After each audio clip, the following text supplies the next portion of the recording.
লাগতেছে না জানোস কি অবস্থা, ঠিক মতো খাইতে পারি না, ঘুমাইতে পারি না। আমি এক সপ্তাহে পুরা কালো হয়ে গেছি, একদম বিরক্ত লাগতেছে। আবার স্কিন পুরো নষ্ট হয়ে যেতেছে, আর ফিগারও নষ্ট হয়ে যেতেছে। কি যে করি বলতো, ভালো লাগে না। বাচ্চা আই চুপ, খালি সারা দিন এমন করতেই থাকে মানে কেন? চুপ পুকুর দুধ খাওয়ানো লাগবে, আমি এটা রাখবো না, দিয়ে দিব। একটা লোক দেখিস তো, আমি দিয়ে দিব, লাগলে টাকা পয়সা দিয়ে দিব, আমি রাখতে পারবো না। এখন চিল্লাইতেছে দেখো না, চুপই করে না, চুপ কর না। বাচ্চা আমি দান করে দিব, লাগলে 50-1 লাখ টাকা দিয়ে দিব। কানতেই থাকে, কি করব? ঠিক আছে, বাপ মা বুড়ো একটা লোকের লোকে বিয়া দিচ্ছে, বাচ্চা নেওয়ার জন্য পাগল হয়ে গেছে, বাচ্চা দিয়ে আবার গেছে বিদেশে। যত জ্বালা সব আমার উপরে। হ্যাঁ, আমার কি এখন বাচ্চা নেওয়ার বয়স? তুই লোক দেখ, এত কথা না বললে লোক দেখ, ভালো একটা লোক দেখ, আমি টাকা পয়সা দিয়ে রাখ। ম্যাডাম, কি রে, তোর কাজ শেষ হয়েছে? ম্যাডাম আর একটা রুম বাকি আছে, ঠিক আছে শেষ কাজ করে আমি চলে যেতেছি। এই জি ম্যাডাম। চুপ কর না, এই বাচ্চাটা তুই নিয়ে যা। কি বলেন ম্যাডাম, এই বাচ্চা আমি নিব? হ্যাঁ, কি সমস্যা? তোর তো কোনো বাচ্চা কাচ্চা নাই, তুই নিয়ে যা, 1 লাখ টাকাও দিব তোকে। তবু ম্যাডাম আপনার বাচ্চাটা যদি আমি নেই, স্যার এসে কি বলবো? স্যার কি জানতে পারবো? স্যার কি বলবো? ঢাকা শহর থাকবি না, তোর গ্রামের বাড়ি আছে না, ওইখানে চলে যাবি। ঢাকার কোনদিন, বুঝতে পারছস? তুই নিয়ে যা। আচ্ছা ঠিক আছে। আজকেই চলে যাবি, এই মুহূর্তে। আরেকজনকে দান করে দিতেছে। আচ্ছা মা, তুই কান্না করিস না, তোরা আমার পরিচয় মানুষ করবো। আমি কারো পরিচয় দেব না, আমি তোর নিয়ে দরকার পড়ে অনেক দূরে চলে যাও, তাও আমি তোরে পারবো। আমার একটা বাচ্চা দেওয়ার জন্য, কিন্তু আল্লাহ আমার একটা বাচ্চা দেন, যাক ভালো হয়েছে। তা তো আমার হয়েছে, মেডি আলহামদুলিল্লাহ, আমার বাচ্চা দরকার নেই। এখানে পুরো 1 লাখ টাকা আছে, লুকাই নিয়ে যা।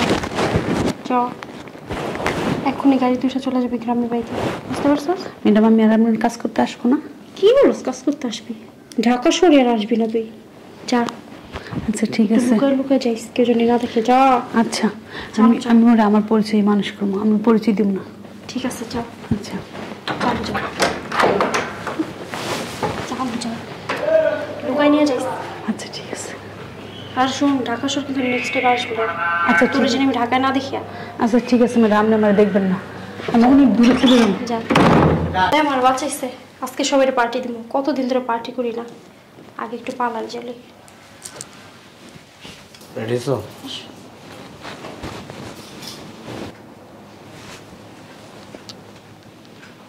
কই তুমি শুনছ? আর দেরি হয়ে যেতেছে তো। আমি রেডি, চলো। প্লিজ প্লিজ স্যার, আপনি আমার একটা কাজ দেন স্যার, প্লিজ দেন না, আমার মা অনেক অসুস্থ। এই দেন। জি ম্যাম। এই তুই গেটে থাকতে ফকিনির বাচ্চাটা, এই ছাড়, ভিতরে ঢোকলো কিভাবে? হ্যাঁ ম্যাম, আপনার বাইরে যাবেন তো, এই জন্য আমি গেটটা খুলেছি, আর ড্রাইভার গাড়ি বাই করতে লাগিয়েছে, আর এই ইনে ঢুকে পড়েছে। দেন না প্লিজ ম্যাম, বের কর। আমার আম্মু অনেক অসুস্থ। এই চলো চলো চলো, এই ছাড়, এই চলো। জি ম্যাম। কি সমস্যা কি তোমার? আমার আম্মু অনেক অসুস্থ, রান্না বাড়ি করা সব কাজ জানি স্যার। এত রকমের তুমি সব কাজ জানো? হ্যাঁ সব কাজ জানি। এই বের হও, এই শকত বের কর। দাঁড়াও, তোমার বাবা নাই? না। তোমার মা কি সত্যি সত্যি অসুস্থ? হ্যাঁ আমার মা অসুস্থ। আরে কিসের অসুস্থ? এগুলো ওদের চাল, বুঝছো? ছোট না, ছোট হয়ে ঢুকে মানুষের বাসায় চুরি করার জন্য। প্লিজ ম্যাম দেন না, একটা কাজ দেন। শোনো বলি কি, এই রাগ করো না। তাহলে আপনি যাচাই করে দেখতে পারেন।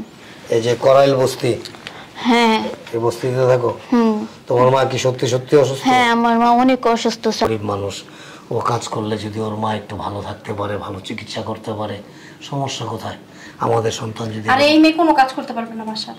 না পারো, যতটুকু পারে কাজ তো করে, বুয়া আছে না, এরা তো বেশি করো, বুঝছো? হ্যাঁ, আমার কি কাজের লোকের অভাব আছে? কোনো কথা আমার কেন শোনো না তুমি? তোমার বাচ্চাটা কি, হ্যাঁ, বস্তির পোলাপান তুমি রাখবা? চুপ তো সব, বাইরে যাবো না তোমার সাথে। একটু কথা বললে সেন্টিমেন্টাল হয়ে যায়। তুমি কি সব কাজ করতে পারবা? হ্যাঁ স্যার পারবো সব কাজ করতে।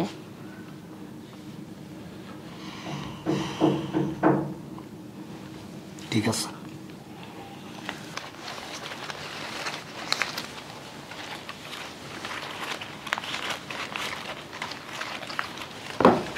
ওয়াও, দেখছো?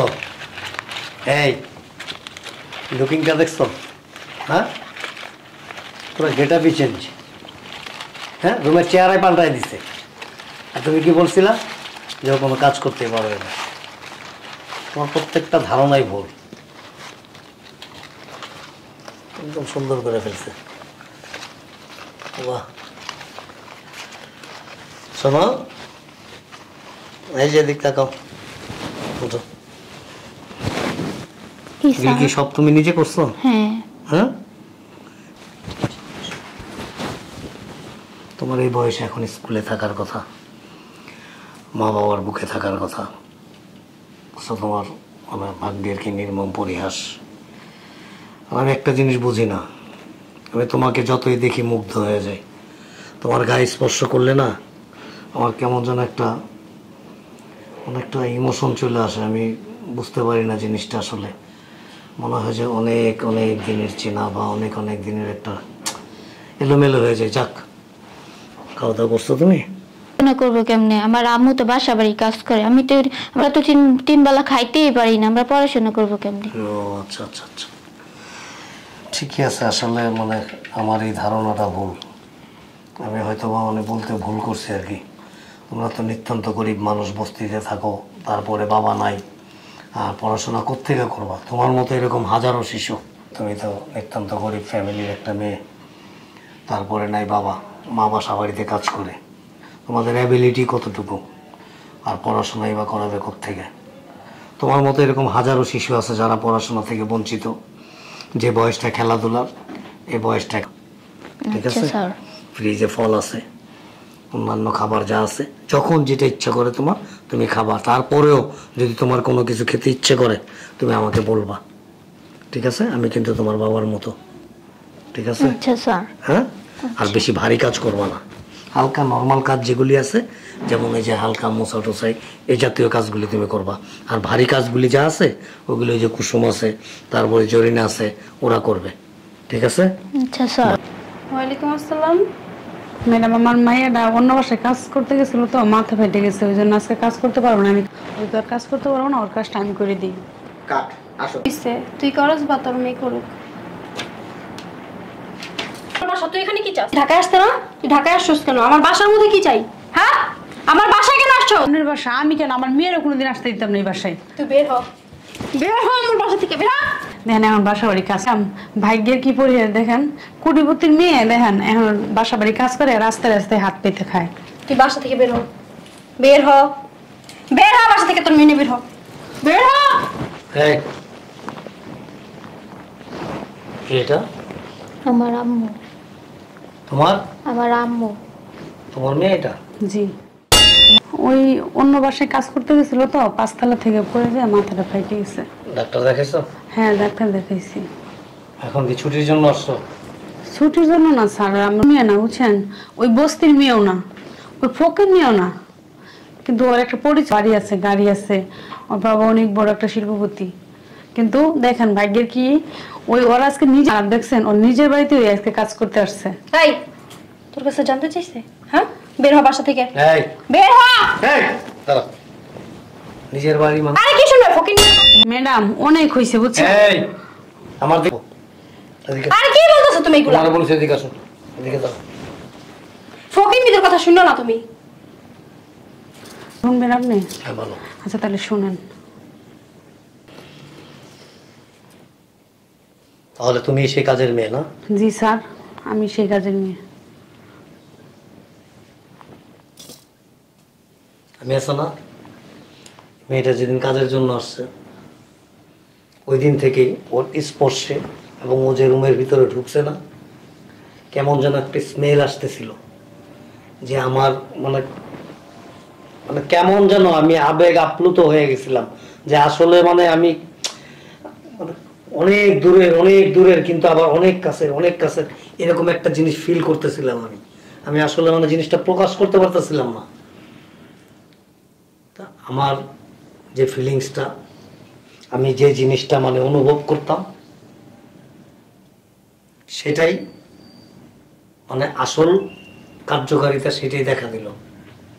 তুমি না মা, তুমি তো মা। বাবা এবং পৃথিবীর অন্য সবাই সন্তানকে অবহেলা করতে পারে বা করে, এরকম হইতেছে, হয়, কিন্তু মা, মা শব্দটা কত। আমি এখন একটা জিনিস আমি অনুভব করতেছি যে তুমি ওই বাড়িটা কেন ছাড়ছো, কত রকমের ভনিতা করছো ওই বাসাটা ছাড়ার জন্য। যদি কোনো সময় অ্যাক্সিডেন্টলি ও চলে আসে, আয়সা আমাকে সব বইলা দেয়, আমি সব যাই না ফেলি, ঠিক ওর হাত থেকে দূরে থাকার জন্য আর এই ঘটনাটা আমার কাছ থেকে ধামাচাপা দেওয়ার জন্য তুমি এত রকমের নাটক করে ওই বাসাটা চেঞ্জ করছো, এই বাসায় আসছো। কিন্তু একটা জিনিস মনে রাখবা, বিধাতা সৃষ্টিকর্তা যার যা নসিবে লিখে দিছে না, এনিওয়ে এনি হাও, সেটা হবেই, হতেই হবে। কারণ সৃষ্টিকর্তার লেখা কেউ কখনো খণ্ডাইতে পারে নাই, পারবেও না, আর সম্ভবও না।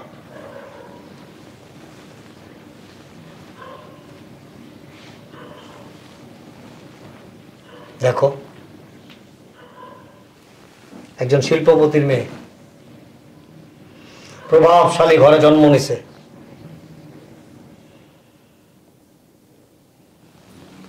শুধু তোমার নোংরা মন মানসিকতার কারণে এবং তোমার মতো মায়েদের কারণে এরকম হাজারো শিশু মাতৃকুল থেকে বঞ্চিত, দুয়ারে দুয়ারে ঘুরতেছে। কত সন্তান তো নিখোঁজ হয়ে গেছে। আমি বাবা, আমার ভিতরে কতটা কষ্ট আমি তোমাকে বুঝাইতে পারবো না। কিভাবে পারলা তুমি নিজের সন্তানটাকে কাজের মেয়ের হাতে তুলে দিয়া বাড়ি থেকে তাড়াই দিতে? তোমার বুকটা একটু কাঁপলো না? এই সন্তানটা জন্ম দিতে গিয়ে কি তোমার কষ্ট হয় নাই? 10 মাস 10 দিন করে গর্ভে ধারণ করো নাই? একটা নারী, একটা মেয়ে মা হওয়ার জন্য লক্ষ লক্ষ কোটি কোটি টাকা খরচ করে, আল্লাহর কাছে ফরিয়াদ করে, সারা দিন রাত 24 ঘন্টা কান্নাকাটি করে, তারপর একটা সন্তানের মুখ দেখতে পারে না। আর আল্লাহ পাক তোমাকে সন্তান দিছে, সেই সন্তান তুমি কি করছো? তোমার রূপ যৌবন, তোমার গেটআপ, তোমার সৌন্দর্য ধরে রাখার জন্য তুমি সন্তানকে কি করছো? নিজের বুকের থেকে। তোমার এই অপরাধের শাস্তি একটাই, তোমাকে আমি তালাক দিয়ে দেবো। তুমি আমার মাফ করে দাও না, আমার ভুল হয়ে গেছে। সরি মানে তুই আমার মাফ করে দে, মা, আমি ভুল, বউ আমার আম্মুরে মাফ করে দাও, মাফ করে দাও না। আমার আম্মুরে মাফ করে দাও না। তোমার কাছে কষ্ট লাগে না? একটু খারাপ লাগে না? এই 10টা বছর তুমি কিভাবে পার করলা? তুমি না মা? হ্যাঁ, বাবা থাকতে পারে, মা তো কখনো থাকতে পারে না। 1 সেকেন্ড, একটা মুহূর্ত সন্তান ছাড়া কোনো মা থাকতে পারে না। তুমি কিভাবে ছিলা? আমার দায়িত্ব শেষ, আপনি মেয়ের আমরা পাইছেন, করতে চাই না। তুমি কাজের মেয়ে না, আজ থেকে তুমি আমার বোনের মতো হয়ে এই বাড়িতে থাকবা। যতদিন আল্লাহ তোমার হায়াত রাখছে তুমি এই বাড়িতে থাকবা এবং আগের চাইতেও অনেক সম্মান নিয়ে অনেক ভালোভাবে থাকবা। আমার মেয়েটাকে যদি তুমি মানে ভালোভাবে টেক কেয়ার না করতা, হয়তো একটু কষ্ট করছে, আর তুমি নিয়ে যাও। কি বলবো আমি তোমাকে, বলো তো? তোমার কি কাজটা করা উচিত হয়েছে? হ্যাঁ, কেন করলে এই কাজটা? তোমার মতো এরকম অনেক মেয়ের আছে, নিজের বিলাসিতার জন্য, রূপ যৌবনের জন্য, নিজের বডি কনস্ট্রাকশনের জন্য কি করে জানো? 2-3টা সন্তান আছে, মানে আনম্যারিড, যাতে ছেলেরা একটু বেশি আকৃষ্ট হয়। কেন এটা করো? বিয়ে হয়েছে, স্বামী সংসার নিয়ে সুখে থাকো, সন্তান নিয়ে সুখে থাকো, এর মধ্যে অনেক সুখ, অনেক শান্তি। মাথার থেকে এগুলি সব ধুয়ে মুছে ফেলো, ঠিক আছে? চলো।